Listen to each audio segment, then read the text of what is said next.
Добрый день, глубоко уважаемые подписчики и зрители. Меня зовут Кутман Назарович, я врач-травматолог-ортопед, кандидат медицинских наук. Защищал диссертацию в институте имени Вредена, учился в институте имени Павлова, Санкт-Петербург. Сегодня хотел бы вам рассказать о таком заболевании, как гонартроз, то есть артроз коленного сустава.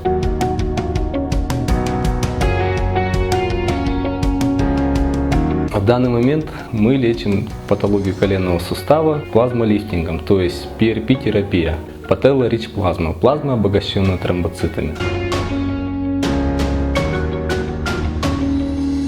Что это такое? В нашем организме присутствует такое вещество в крови, как тромбоцит. Тромбоцит – это наш собственный иммунитет. Он выделяется только при острой травме, при повреждении коленного сустава. Но при хронической травме он не выделяется. Тем самым мы обманываем наш собственный организм. Мы берем тромбоцит, выделяем его с организма и вводим его в коленный сустав.